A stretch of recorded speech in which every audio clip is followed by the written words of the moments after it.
민주당 디지털소통위원회에서 가짜뉴스 신고센터 이거 강력하게 지금 푸시하고 계시더라고. 네, 다시 열었습니다. 예. 저희가 대선 때 가짜뉴스 신고센터를 열어서 접수를 받았어요. 그런데 접수를 받고 법률국에서 검토해서 경찰에 고발을 했었거든요.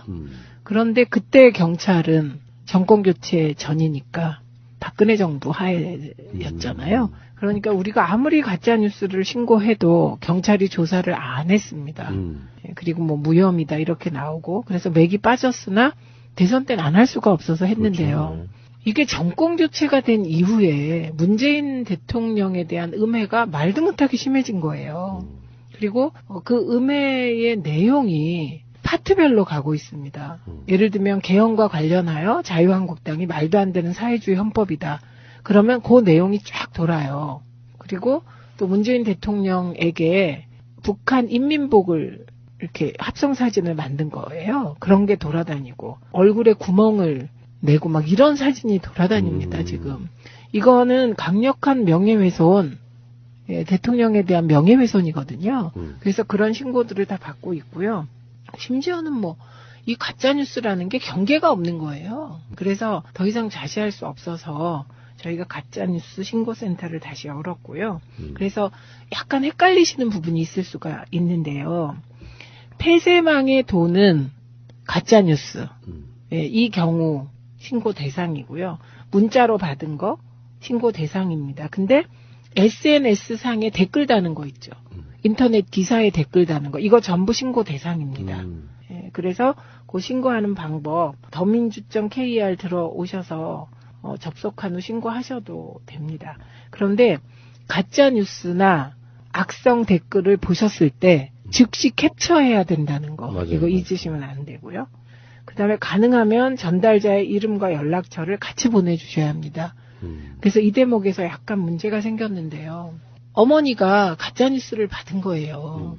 그럼 어머니에게 가짜뉴스를 전달한 분은 누구겠어요? 어머니 친구겠죠. 그래서 어머니 친구를 그러면 고발해야 되냐. 이것 때문에 되게 고민들을 많이 하시더라고요. 그러네. 그런데 이 가짜뉴스와 관련된 법률 내용이 가짜뉴스는 단순 유포도 5천만 원 이하의 벌금, 7년 이하의 징역입니다. 그래서 저희들이 말씀드리는 건 그게 힘드시면 어머니의 친구분을 고발하는 게 힘드시면 어머니의 친구분에게 이런 가짜뉴스를 유포하면 단순히 친구한테 한 번 전하는 것만으로도 7년 이하의 징역, 5천만 원 이하의 벌금에 처해질 수 있다는 사실을 정확히 알려드렸으면 좋겠다. 이렇게 말씀을 드리고 있습니다.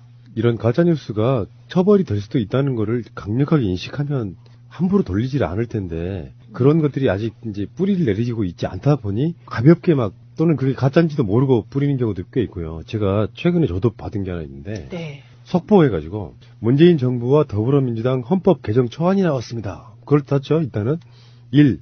대통령제 4년 연임. 여기서 좀 이상했어요. 민주당에서는 4년 중임제를 더 선호한다고 알고 있는데 2. 지방 분권 여기까지도 그래. 3. 선거 연령 17세 18세로 하향. 여기까지는 그냥 그런가 보다 해요. 근데 4. 토지 소유권 박탈, 재산 균등 분배. 5. 5.18 세월호 헌법의 명시 등재. 6. 대기업 제재. 7. 자유민주주의 삭제하고 공산인민민주주의 등재. 8. 각 구, 동, 인민 소유원의 창설. 9. 동네 소유원의 구성. 10. 남한 대통령이 유일체제로 가도록 개정. 이렇게 첫 부분은 그럴듯하게 봐서 첫 부분만 본 사람들은 와 지금 그 대통령 발의 헌법이 나왔나 보다라고 그냥 돌릴 수 있어요. 여기 4번부터 토지 소유권 박탈부터는 다 가짜뉴스인 거예요. 요 개헌 관련 가짜뉴스는 저희가 당에서 신고했습니다. 이미 고발. 신고받아서. 그 다음에 제가 받은 거요. 이런 게 있어요. 우리은행 달력 사건이 있었잖아요. 그러니까 단독. 우리은행 30억 원 대북 송금 정황 드러나. 그래서 얼마 전 이른바 인공기 달력으로 한 차례 홍역을 치렀던 우리은행에 다시 한번 대형 사태가 터졌다. 1월 2일 오전 10시 갑자기 우리은행 서울 본사에 경찰이 들이닥쳤다. 압수수색이었다. 우리은행이 중국의 중국중앙투자은행 CCIB로 우리 돈 30억 원을 송금한 것을 재미동포 2세 케빈 박이 발견하고 국정원 측에 신고했고 국정원과 경찰 측에서 극비리의 수사를 하던 도중 해당 자금이 북한 노동당 수뇌부 측으로 흘러들어간 것을 발견했다. 이게 한 줄 한 줄 맞는 게 하나도 없습니다. 이야. 이 추정도 다 틀리는. 예. 이에 검찰은 내일 오후 1시부터 본격적으로 소환 조사를 시작할 예정이다. 첫 소환 대상자로는 대외송금 책임자인 구동훈 씨가 유력하다. 우리은행 대변인 측에서는 라이터 생산 공장 인수 대금으로 지불했고 30억 원은 다시 우리 측으로 인수받아야 할 돈이라고 발표했다. 한편 검찰 측에서는 이번 사건이 청와대와도 연관이 되어 있다고 밝혔다. 우리은행 게이트에 관련한 내용이 사실이라면, 갑자기 여기에 사실이라면 대한민국에 다시 한번 피바람이 몰아칠 예정이다.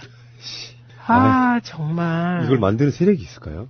저는 세력이 있다는 쪽에 한 표. 자유한국당? 그건 뭐. 측으로 추정되는 국정은 아닐 거 아니에요. 저는 뭐 그게 한 표.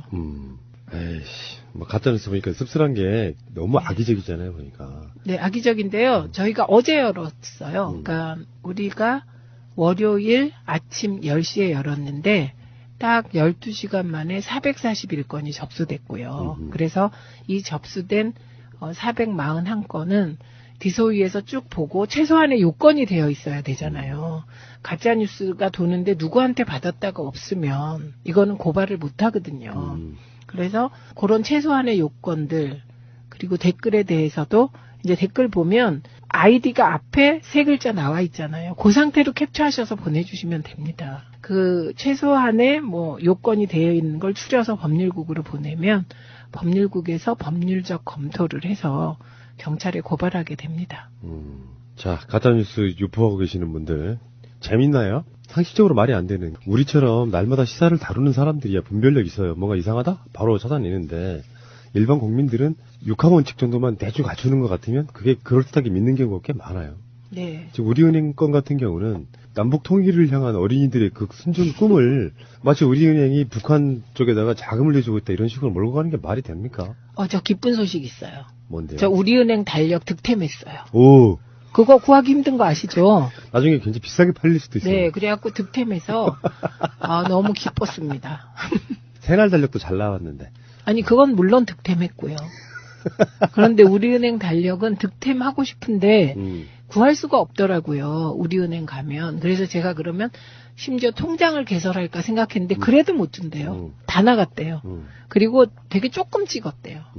그리고 논란이 되니까 더 못 찍었겠죠. 무서워서. 더 찍지 왜? 그게 뭐 대한민국의 모든 사람이 푸나님처럼 배짱 있는 사나이가 아니라서. 그런가요? 네. 아이고. 새가 날아든다는 여러분들의 하트를 먹고 삽니다. 잊지 않으셨죠?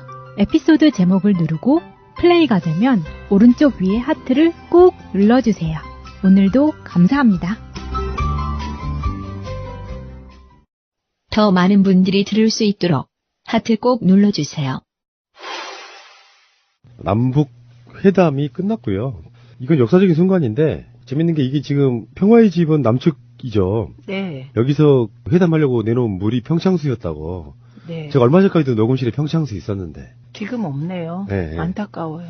살려면 금방 사요. 팔아요. 평창수라고 나와 있는데 그 평창수를 넣고 참 의미 있게 대화들 하는 것 같고요. 남한 대표단은 배지에다가 뭘 달았냐면은 태극기하고 이 평창 배지 달고 있었고 네. 북측 대표단은 김일성, 김정일 배지를 착용했다. 뭐 이런 이야기도 나오고 있고 정말 오랜만에 하는 회담이다 보니까 일거수일투족이 다 화제가 되는 뭐 바로 그런 모양새였습니다. 그 요즘은요, 문재인 대통령께서 중국 그 수뇌부들과 대화하는 거 보면 시조로 하시잖아요. 그런데 이번에 남북 대표단이 만나서 나눈 얘기에도 그런 느낌이 드는 내용들이 좀 있습니다. 예.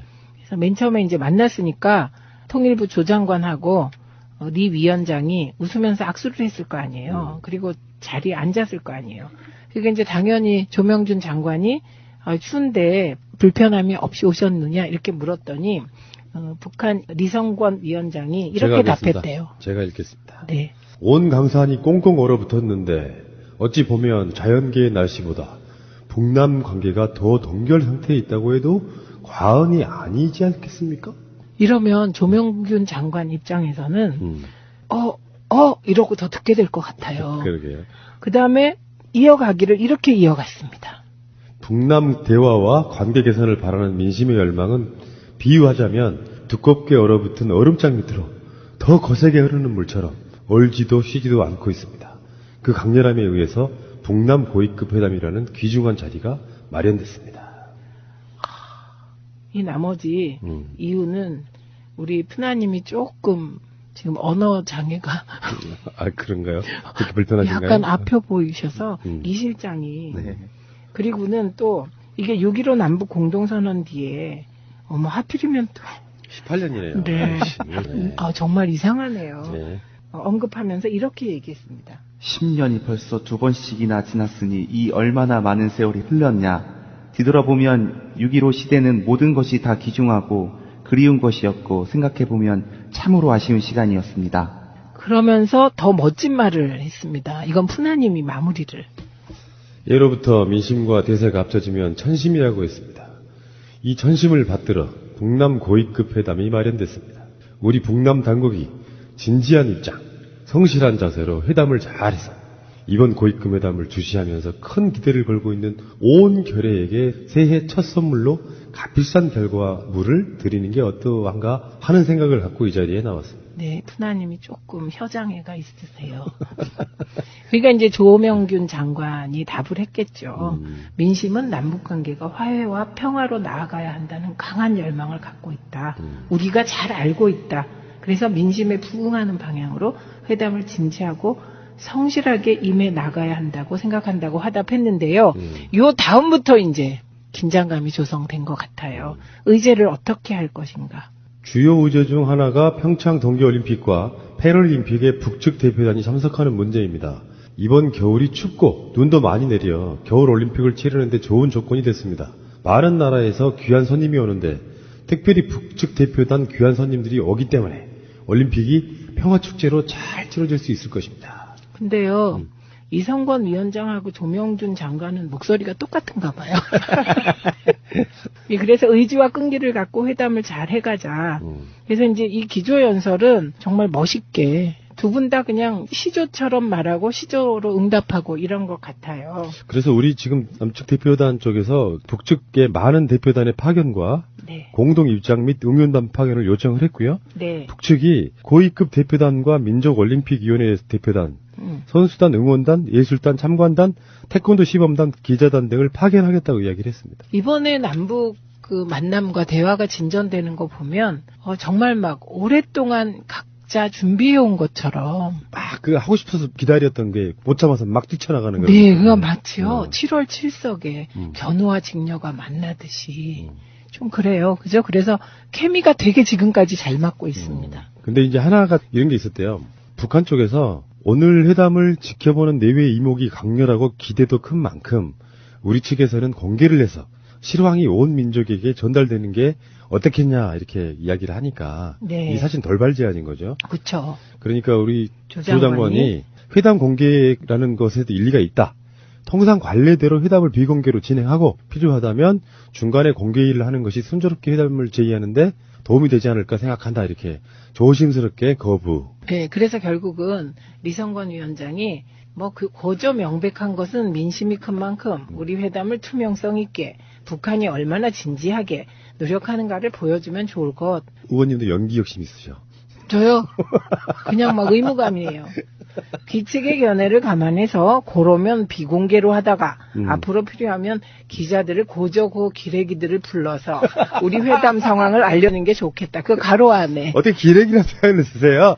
중국 기자들을 필요하면 기자들을 고저 가로 안에 기자 가로 기레기 가로 닫고. 근데요, 요 광경 있잖아요. 요 광경은 이성건 위원장이 얼마나 이분이 고단순지를 보여주는 장면입니다. 네. 네. 그리고 거기에 대해서 조명준 장관이 그런 이분이 정치인이 아니다 보니 그냥 직방 받아쳐서 의문에 일패할 것을 일패 없이 잘 선방한 걸로 보입니다. 청와대에서 다 그걸 실시간으로 듣고 있다면서요. 네. 우리는 그러니까 지금 남쪽 평화의 집에서 하면은 비디오까지 다 볼 수 있고요. 북측에서 하면은 북측은 비디오로까지 볼 수 있고 남측은 오디오만 들을 수 있고 이런 형태랍니다. 네. 어쨌든 이 굉장히 의미 있는 시간이었다는 생각이 들고요. 이렇게 시작된 것이 앞으로 몇 년 후에 어떤 결과를 맺게 될지. 남북관계라는 게 이명박근혜에 와서 천안함 사건부터 시작해서 그 오이사 조치 가고 온갖 사건들이 다 있었잖아요. 지금 그 김태효 전략비서관이 북한 대표 만나가지고 돈 주면서 천안함 당신들이 해달라고 해줘라고까지 했다는 보도도 여러 번 나온 적 있어요. 네. 그리고 개성공단 폐쇄까지. 네. 그러니까 북한 문제는 조심스러울 수밖에 없고 지금 리성권 그쪽 위원장도 6.15 이야기하잖아요. 이게 계속해서 왔으면 남북 간 관계가 얼마나 발전했을 것이며 개성공단은 또 얼마나 커졌을 것이며 이런 생각하면 잃어버린 10년이었던 거죠. 사실은 북한 남북 관계에 네, 있어서. 맞습니다. 근데 그 잃어버린 10년을 다시 안 좋게 될까봐 정말 유리그릇 다뤄도 조심스러울 수밖에 없는. 서로 기분 나쁜 이야기 서로 안 해야 되는 뭐 이런 상태인 것처럼 보이거든요. 그렇죠. 그런데 제가 요즘 자유한국당뿐만 아니라 국민의당 안철수 대표, 바른정당 유승민 대표까지 갑자기 이 도도한 역사의 흐름, 남북관계가 개선되는 흐름 속에서 커밍아웃하는 느낌이 강하게 듭니다. 그리고 정말 여러 가지 버전으로 남북관계 개선 움직임 흔들기를 하는데요. 제일 나쁜 버전 첫 번째가 북한의 책략에 이용당한답니다. 그리고 이것은 외교에 대한 몰 이해에서 나오는 건데요. 그 외교 관계라는 게 표현할 때 이용 뭐 이렇게 얘기하지만 사실 서로 이용하는 거예요. 그리고 누가 명분 있게 이용하느냐에 따라 국익이 왔다 갔다 하는 거거든요.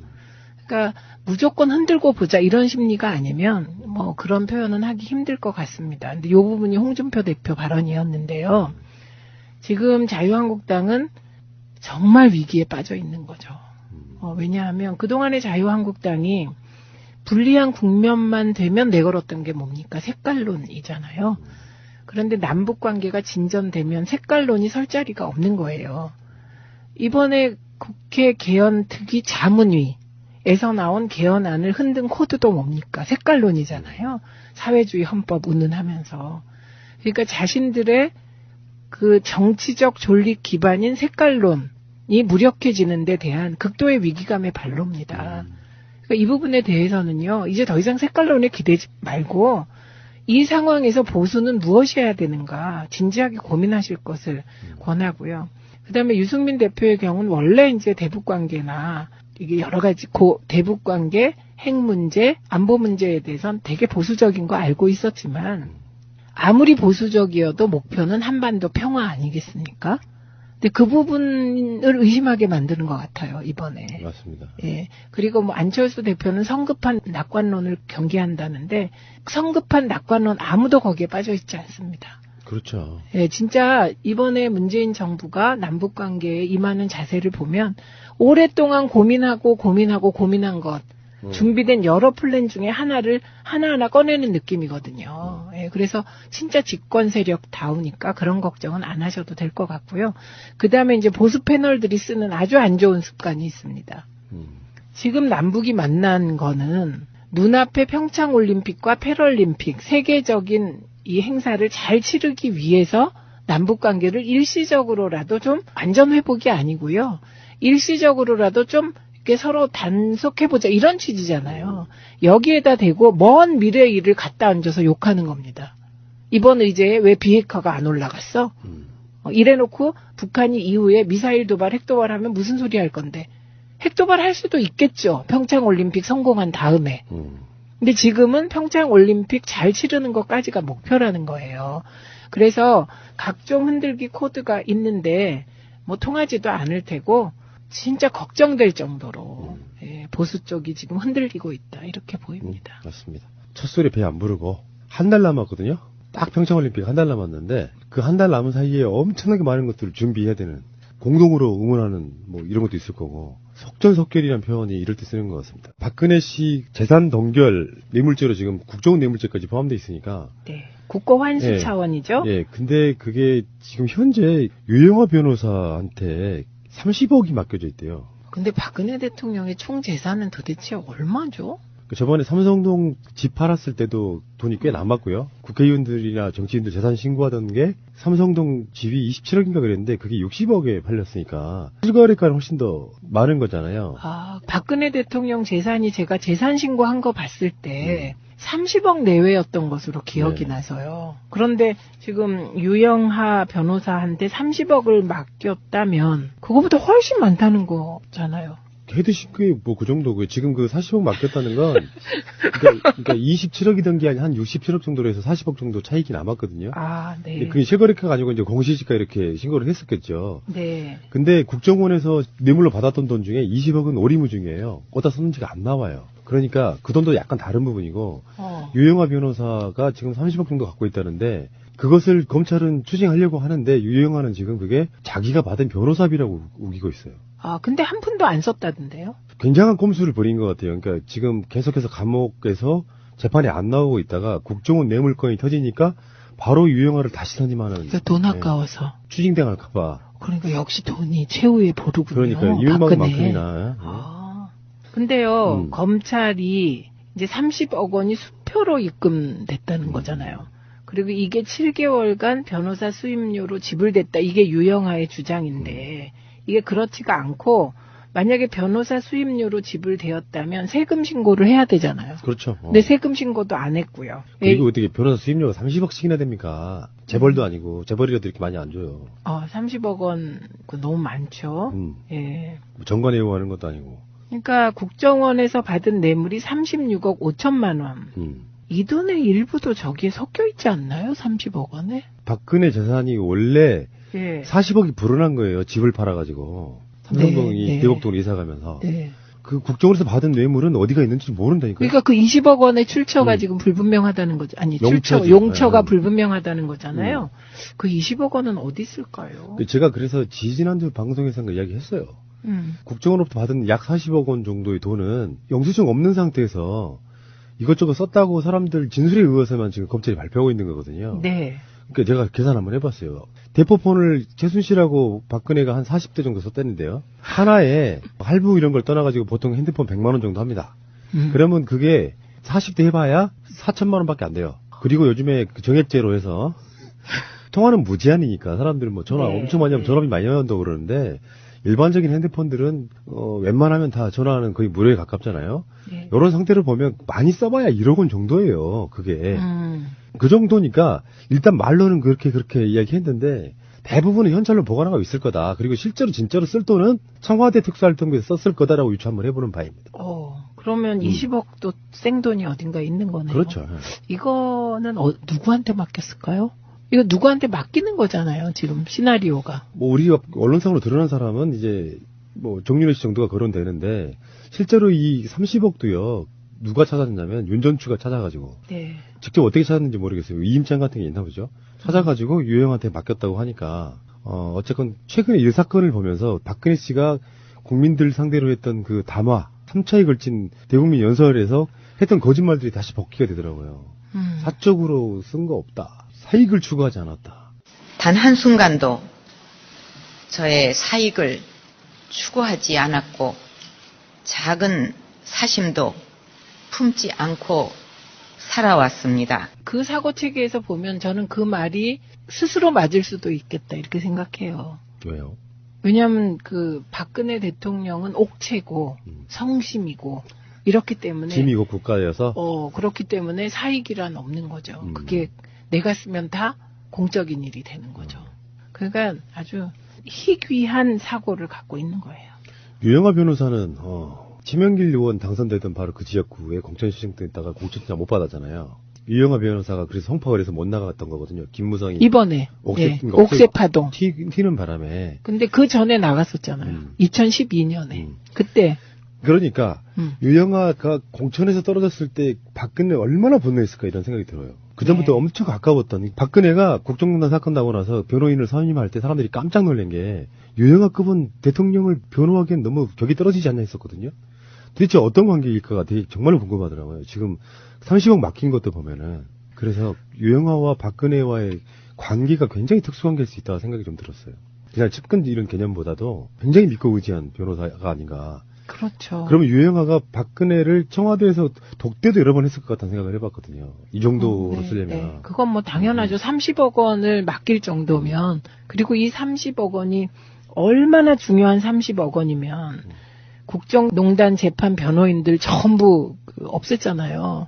없앴고 그래갖고 국선 변호인도 안 만나는데 지금 유영아를 다시 선임한 걸로 보아서 이 30억 원을 지키겠다는 강렬한 의지잖아요.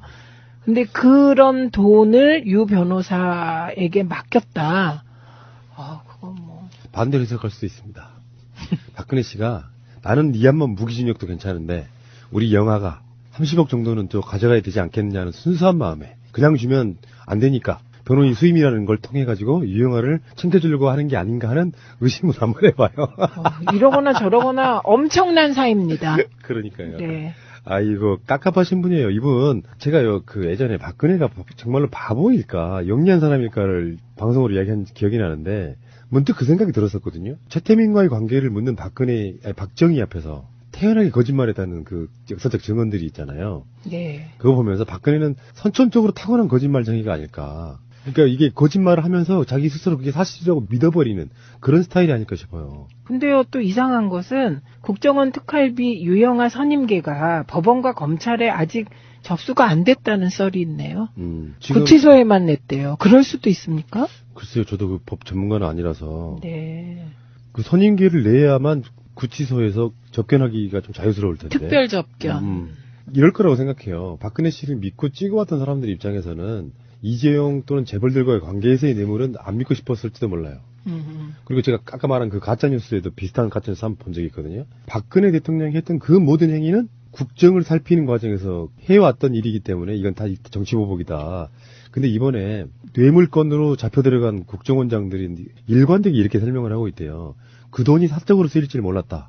그러니까 국정을 운영함에 있어가지고 필요한 돈일 거라고 생각했다. 이런 식의 진술을 하고 있다고 그러더라고요. 그러니까 기치료, 얼굴뽕, 이런 거 아닌 줄 알았다는 거죠?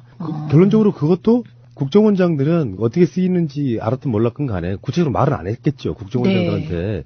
네. 그 진술 자체가 박근혜한테는 굉장히 불리한 진술 중에 하나예요. 그렇죠. 네. 그 3인방 플러스 국정원장들이 하고 있는 경우라서 이 경우는 전문가들이 이야기에 의하면 무기징역을 피할 수가 없는 그런 죄에 가깝다고 그러더라고요. 그러니까 원래 국고 손실이 굉장히 중한 범죄로 되어 있고요. 그다음에 저는 이번에 놀란 것 중에 하나가 그리고 이주영 실장이나 저를 도와주는 실무자들이 저를 욕하지 않았을까 싶은 대목이 있었는데요. 문고리 3인방에게 용돈 한 번 주면 5천만 원 1억이었더라고요. 이거. 정말. 자, 밥 사 먹어 1억 원. 네. 그다음 명절이야 5천만 원. 뭐 이렇게 했더라고요. 그러니까 야, 그럴 수 있는 박근혜는 그 순간 얼마나 문고리 3인방한테 위대하게 보였겠어요. 박근혜 같은 사람들이 살아온 인생에 있어서 그 돈들이 사실은 고열이거든요. 국민의 혈세잖아요. 그렇죠. 그걸 그렇게 마음껏 쓰면서도 일말의 죄책감이 없다는 거. 저는 박근혜가 지금도 억울하다고 느낄까봐 좀 무서워요. 네. 그런 사람들이 실제로 존재합니다. 국민의 세금을 갖다 그렇게 펑펑 써댔던 미안함 같은 건 없는 거죠. 네, 그리고 국정원 특활비는 그 14%의 탄핵 반대자들이 있었잖아요. 그게 때로 18%도 가고 이랬잖아요. 그 안에서 그나마 합리적인 사람들을 분리해내는 그런 현상을 나타나게 했는데요. 저희 동네는 되게 보수적인 어른들이 많으신데 그동안에 좀 아까 푸나님이 말씀하신 국정농단? 그게 뭐가 문제야? 대통령이 할 수 있는 통치행위지. 이렇게 생각하는 분들이 많았는데 국정원 특활비에 대해서는 어떻게 국정원 특활비를 받아서 기치료에 쓰냐. 그래갖고 이건 정말 완전히 그 가치관이 무너지는 것 같은 느낌이다. 대통령은 나라에서 가장 중요한 사람이기 때문에 심리치료까지도 해야 되기 때문에 얼굴 시술하고 이런 거 특수활동비를 할 수 있다는 논리를 펴더라고요. 그러면 그건 거꾸로 김정숙 여사나 뭐 문재인 대통령님도 뭐 다 해도 돼. 그래 똑같은 논리는 항상 제가 하는 말인데 그들의 행위를 문재인 대통령이 했다면 어떻게 말할래? 딱 그렇게 하니까 말 못하더라고요. 그러니까요. 그리고 댓글 사건 때요. 댓글 가지고 저하고 토론하는 자한당 전 의원들이 댓글 한두 개 가지고 뭐라 그러냐? 그게 뭐가 문제냐? 뭐 일탈행위다 그러면 제가 그러면 문재인 정부에서 우리 그렇게 선거 때마다 해도 괜찮겠어요? 이렇게 물어봅니다. 사적 자리에서. 그럼 웃어요. 알겠습니다. 자, 1부를 마치고요. 2부에서 뵙겠습니다.